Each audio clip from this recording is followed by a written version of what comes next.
ईद के दिन सुबह मिठाई बनाने के लिए माँ फातिमा रदी अल्लाहु अन्हा बहुत ही मसरूफ थी। आटा गूंथने और दीगर तैयारियों में लगी हुई थी क्योंकि सुबह ही सारे काम पूरे करने थे। दूसरी तरफ 8-10 साल के मासूम से दो भाई अपना खेल छोड़कर माँ के पास आ गए। उनके मासूम लहजे में एक सवाल था, अम्मा तुम्हें याद नहीं आज ईद है, जरा बाहर आकर देखो तो सही।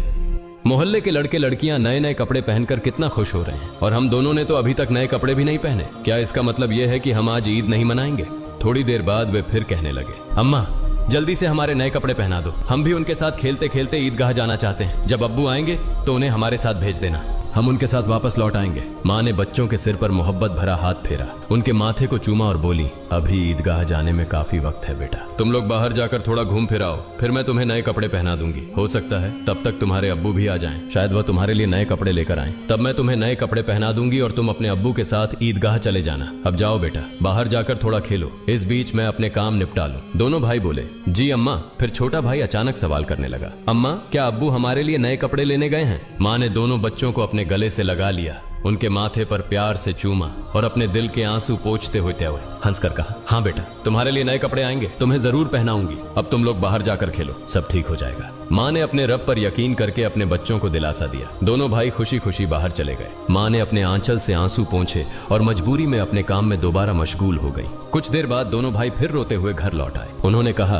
अम्मा वे लोग हमें अपने नए कपड़े दिखाकर चिढ़ा रहे हैं। वे कहते हैं, देखो तुम्हारे पास हमारे जैसे नए कपड़े नहीं हैं, अगर होते तो तुम इन्हें जरूर पहनते। वे कहते हैं कि हमारे अब्बू कैसे हैं जो ईद के दिन भी हमारे लिए नए कपड़े नहीं लाए। वे हमें ईदगाह चलने को कह रहे हैं और बोल रहे हैं जल्दी से नए कपड़े पहन कर आओ अगर आना है। वे खजूर के पेड़ के नीचे खड़े हैं और तब तक हमारा इंतजार करेंगे जब तक हम नए कपड़े पहनकर उनके साथ न चले। अम्मा अब्बू अभी तक क्यों नहीं आए? अम्मी हमें जल्दी से नए कपड़े पहना दो ताकि हम आपके साथ ईदगाह जा सकें। मासूम बच्चों की इस गुजारिश को सुनकर अम्मी अपने जज्बातों पर काबू नहीं रख सकी। आंसू रोकना उनके लिए बड़ा मुश्किल हो गया, लेकिन बच्चे अम्मी को मजबूती से गले लगाकर खामोशी से उनकी ओर देख रहे थे। सब्र खो चुकी अम्मी अपने बच्चों को अपने सीने से लगाकर सिसक सिसक कर रोने लगी। कुछ ही पल में खुद को संभालते हुए अम्मी ने आंसू पोंछे और चेहरे पर जबरन एक हल्की मुस्कान लाते हुए बोली, अभी ईदगाह जाने का वक्त नहीं हुआ है। बेटा तुम लोग इतनी जल्दी क्यों कर रहे हो? नमाज के लिए अभी काफी वक्त है। इस दौरान बाहर जाकर थोड़ा घूम फिर आओ और देखो तुम्हारे अब्बू कहाँ हैं, उन्हें ढूंढ कर ले आओ। तब तक मैं अपना बाकी काम निपटा लेती हूँ, थोड़ा सा ही काम बचा है। अगर तुम्हारे अब्बू नए कपड़े लाते हैं तो मैं तुम्हें बहुत खूबसूरती से तैयार कर दूंगी, फिर तुम मिठाई खाकर अपने अब्बू के साथ ईदगाह जाओगे, ठीक है? दोनों भाइयों ने कहा, जी अम्मी। अम्मी ने अपने दिल को मजबूत करते हुए बच्चों को तसल्ली दी, लेकिन जैसे ही उन्होंने बच्चों के मासूम चेहरों की तरफ देखा, उनकी आंखों में आंसुओं का सैलाब उमड़ पड़ा। बच्चों को अपनी हालत का अंदाजा न हो, इस डर से अम्मी एक कमरे से दूसरे कमरे में जाती रही। इधर दोनों मासूम भाई परेशान होकर अम्मी अम्मी कहते हुए अम्मी के पास आए। उन्होंने कहा, अम्मी हम अब्बू को ढूंढने जा रहे हैं। अम्मी ने रूंधे गले से कहा, हाँ जाओ। उनकी आवाज में छुपा दर्द बच्चे समझ नहीं सके। बड़े भाई ने अफसोस जताते हुए कहा, अब्बू कहाँ होंगे? छोटे भाई ने बड़े भाई से पूछा, अब्बू कहाँ गए? बड़े भाई ने जवाब दिया, पता नहीं, चलो इधर उधर ढूंढते हैं। छोटे भाई के कंधे पर हाथ रखते हुए दोनों भाई अब्बू की तलाश में निकल पड़े। इधर अम्मी अपने दिल का दर्द कम करने का कोई रास्ता नहीं पा रही थी। उनकी बेचैनी और बढ़ गई। वह सोचने लगी, मैं अपने मासूम बच्चों को कैसे बताऊं कि आज उन्हें नए कपड़े पहनाने की सामर्थ्य हमारे पास नहीं है, फिर भी उन्हें कैसे तसल्ली दूं? और आज तो ईद का दिन है, वे मेरी बात क्यों मानेंगे? या अल्लाह तुम्हारे अलावा कोई सहारा नहीं। ईद के लिए जो मिठाई बनाई है वह भी कई दिनों तक थोड़ा थोड़ा गेहूं बचाकर तैयार की है, उसी से हलवा और रोटी बनाई है, लेकिन नए कपड़े कहां से लाऊं? या अल्लाह ये बोझ क्यों डाल दिया इस अम्मी के सिर पर? तुम तो सबकी हालत जानते हो, मैं इन मासूम बच्चों को कैसे समझाऊं? या अल्लाह तुम रहमदिल और सर्वशक्तिमान हो, झूठ बोलना गुनाह है, यह जानते हुए भी मैं अपने बच्चों को झूठे दिलासे और उम्मीद देकर बहला रही हूँ, लेकिन अब मैं क्या करूँ ये तो बता दो। हे अल्लाह तुम मुझे रास्ता दिखाओ, तुम मेरे गरीब पति की हालत जानते हो, तुम गरीबों के हालात से वाकिफ हो। हे रहमान हे रहीम। यह कहते कहते माँ रसोई में चली गईं और जोर जोर से चक्की चलाने लगी। चक्की के घुर्र घुर्र की आवाज के साथ उनके दिल का दर्द भी बाहर आने लगा।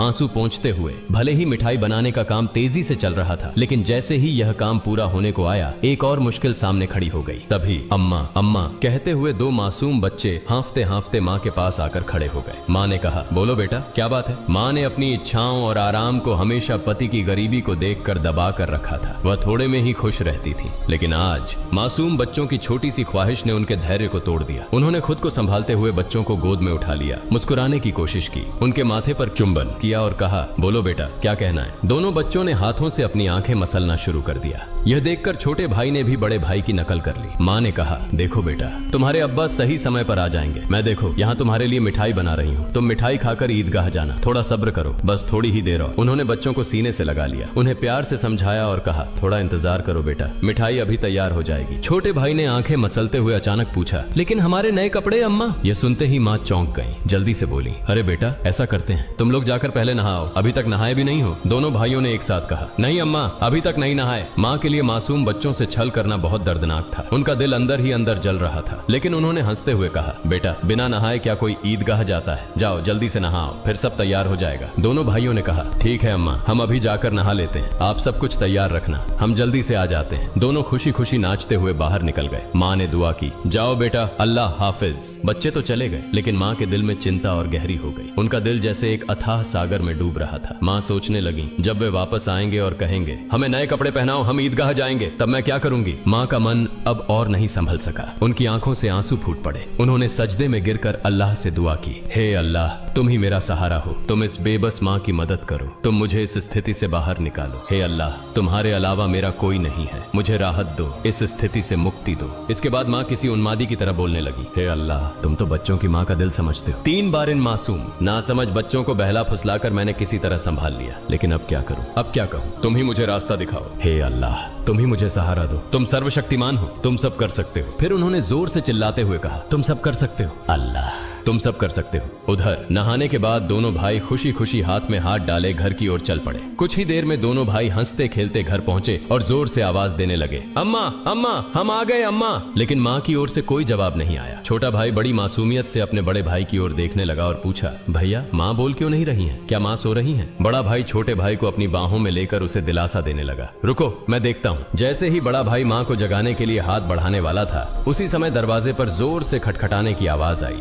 बड़े भाई ने डरते हुए पूछा, कौन है बाहर? बाहर से कोई जवाब नहीं आया। दोनों भाई चकित होकर एक दूसरे की ओर देखने लगे। छोटा भाई डर के मारे बड़े भाई से चिपक गया। तभी फिर से दरवाजे पर जोर से खटखटाने की आवाज हुई। डर और घबराहट से दोनों भाई चिल्ला पड़े, अम्मा अम्मा, बाहर कौन है? लेकिन माँ की ओर से कोई आवाज नहीं आई। फिर दरवाजे पर खटखटाने की आवाज के साथ कुछ भारी खड़खड़ाने की आवाज सुनाई दी। दोनों भाई डर गए। उन्हें पता था कि अगर कोई रिश्तेदार, परिवार का सदस्य या पड़ोसी घर पर आता है तो वह हमेशा सलाम करता है, लेकिन ये सब कुछ उल्टा हो रहा था। बड़े भाई ने छोटे भाई को और कसकर गले लगाते हुए कहा, मुझे समझ नहीं आ रहा ये क्या हो रहा है, माँ भी कुछ बोल नहीं रही हैं। डरते डरते दोनों भाई दरवाजे के पास गए। जैसे ही वे वहां पहुंचे, बाहर से फिर से खटखटाने की आवाज आई। दोनों भाई थोड़ा पीछे हटे और जोर से चिल्लाकर पूछा, कौन है दरवाजे पर? बाहर से आवाज आई, मैं दर्जी हूँ, दरवाजा खोलो। दोनों भाई हैरान रह गए। उन्होंने पूछा, दर्जी आप यहाँ क्यों? बाहर से आवाज आई, हाँ मैं दर्जी हूँ, दरवाजा खोलो, मैं तुम्हारे लिए नए कपड़े लेकर आया हूँ, इन्हें ले लो। जैसे ही यह बात सुनी, दोनों भाइयों ने जल्दी से दरवाजे की कुंडी खोली। सामने एक व्यक्ति नए कपड़ों के गट्ठर के साथ खड़ा था।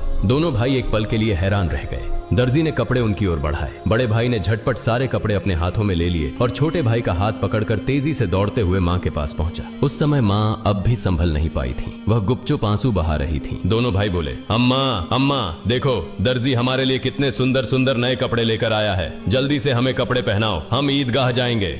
बड़े भाई की बात सुनते ही छोटा भाई भी चहकते हुए बोला, हाँ अम्मा जल्दी करो, अगर देर हो गई तो हमें नमाज का समय नहीं मिलेगा। माँ यह सुनकर हैरान रह गई। कुछ पल के लिए बच्चों की ओर देखा और उन्हें गले लगाकर फूट फूट कर रोने लगी। इसके तुरंत बाद उन्होंने बच्चों को छोड़ दिया और सीधे सजदे में गिर गईं। उन्होंने कहा, है अल्लाह, तुम्हारी महानता को कौन समझ सकता है। उन्हें तुरंत समझ में आ गया कि जो व्यक्ति नए कपड़े लेकर दर्जी बनकर आया था वह वास्तव में दर्जी नहीं था, निश्चित ही वह अल्लाह के भेजे हुए फरिश्तों में से एक था। माँ सजदे से उठी और जल्दी से बच्चों से बोली, जाओ बेटा जाओ, उसे मेरा सलाम कह देना और कहना कि वह आज हमारे घर से विदा हो जाए। लेकिन बच्चों को यह बात याद ही नहीं रही। दोनों भाई नए कपड़े पाकर इतने खुश थे कि उनकी खुशी का ठिकाना नहीं रहा। माँ ने बच्चों को देख उनके सिर और पीठ पर हाथ फेरकर उन्हें गोद में लेकर प्यार किया और माथे पर चूमा। फिर हल्के से डांटते हुए कहा, बेटा क्या तुम अभी तक नहीं गए? दर्जी साहब को क्या लगेगा? वे सोचेंगे कि इस घर के लोग कितने बदतमीज हैं। मेहमान बाहर दरवाजे पर खड़ा है और तुम यहाँ मस्ती कर रहे हो। तुमने उसे भूल ही गए, यह तो बहुत बड़ा गलत व्यवहार है। तुरंत जाओ, उसे मेरा सलाम पहुंचाओ और कहना कि वह आज हमारे मेहमान बने। जाओ बेटा, उन्हें बैठक में आराम से बैठने के लिए कहो। बिना देरी किए दोनों भाई दरवाजे की ओर भागे, लेकिन तब तक दर्जी घोड़े पर सवार होकर घर से बहुत दूर निकल चुका था। दोनों भाई जोर से चिल्लाने लगे, दर्जी साहब, ओ दर्जी साहब, अम्मा ने आपको सलाम कहा है, जल्दी वापस आइए, आज आप हमारे घर दावत पर आइए, हम बैठक का दरवाजा खोल रहे हैं। लेकिन दूर से हवा के साथ जवाब आया, अपनी अम्मा और अब्बा को मेरा सलाम देना, किसी और समय मिलने आऊंगा, अस्सलामु अलैकुम। दोनों भाई दौड़ते हुए माँ के पास आए और सब कुछ बता दिया। बोले, दर्जी साहब ने तुम्हें और अब्बा को सलाम कहा है। वह घोड़े पर सवार होकर उस तरफ जा रहे हैं। जल्दी आओ। माँ, उन्हें देखोगी ना? जल्दी करो और खिड़की से देख लो। जल्दी आओ। माँ, अगर देर करोगी तो उन्हें फिर नहीं देख पाओगी। दर्जी साहब कितने खूबसूरत लगते हैं। आओ ना। माँ ने बच्चों की बात सुनकर खिड़की के पास आकर खड़ी हुई और बाहर की ओर देखा। उन्होंने देखा एक तेजस्वी पुरुष नजर आया। वह आकाश की ओर उड़ते जा रहे थे और उनके शरीर की चमक चारों ओर फैली हुई थी। उनकी रोशनी सूर्य की किरणों को भी फीका कर रही थी। मां तन्मय होकर यह सब देख रही थी। अचानक वह पुरुष घोड़े सहित कहीं अदृश्य हो गए। उन्हें अब और नहीं देखा जा सकता था। इतने में दोनों भाई जोर से चिल्लाकर बोले, अम्मा, अम्मा देखो, वो रहे अब्बा, दूर से आ रहे हैं। वह मां ने बच्चों को लेकर अंदर कमरे में ले गईं और उनके शरीर पर नए कपड़े पहनाने लगी। उसकी आंखों से खुशी के आंसू बह रहे थे। दोनों भाइयों ने हैरानी से पूछा, अम्मा, अम्मा, तुम क्यों रो रही हो? मां ने कहा, बेटा मैं क्यों रो रही हूँ यह तुम अभी नहीं समझोगे। तुम्हारी उम्र अभी इतनी नहीं हुई है, लेकिन आज से यह बात याद रखना, एक पल के लिए भी अल्लाह ताला को भूलना मत। अल्लाह को हमेशा याद रखना। जो हमेशा अल्लाह को याद रखता है वह कभी भी मुसीबत में नहीं पड़ेगा। अगर तुम इस छोटी सी बात को हमेशा अपने दिल में बसा लोगे और जिंदगी भर अल्लाह को नहीं भूलोगे तो देखोगे कि अल्लाह हमेशा तुम्हारी मदद करेगा। वह कभी तुम्हें कठिनाइयों में नहीं डालेगा। माँ अपने बच्चों को यही नसीहत दे रही थी और साथ ही उन्हें नए कपड़े पहना रही थी। जब बच्चों को सजाने का काम पूरा हो गया तो मां ने सुरमे का डिब्बा लाकर छोटे बेटे की आंखों में सुरमा लगाया। बड़े बेटे की आंखों में सुरमा लगाते ही दरवाजे के बाहर से आवाज आई, अस्सलामु अलैकुम या फातिमा तुझ जहरा। अंदर से हजरत फातिमा रज़ियल्लाहु ताला अन्हा ने जवाब दिया, वालेकुम अस्सलाम या अली करीमुल्लाह। छोटा बेटा दौड़कर बाहर गया और चिल्लाने लगा, अब्बा आ गए, अब्बा आ गए। बड़ा बेटा बाहर जाने ही वाला था, लेकिन मां ने उसे रोक लिया क्योंकि उसकी आंखों में सुरमा लगाना बाकी था। मां थोड़ी गुस्से में बोली, बैठो बैठो, पहले सुरमा लग जाने दो। इस बीच छोटा भाई अपने अब्बा का हाथ पकड़कर अंदर ले आया। तब तक बड़े भाई की आंखों में सुरमा लगाया जा चुका था। दोनों बेटों को देखकर अब्बा हैरान हो गए और बोले, यह क्या, इतने सुंदर कपड़े ये कहां से आए? फिर दोनों भाइयों ने अपनी मां और अब्बा को गले लगाकर खुशी जताई। हजरत फातिमा रज़ियल्लाहु ताला अन्हा ने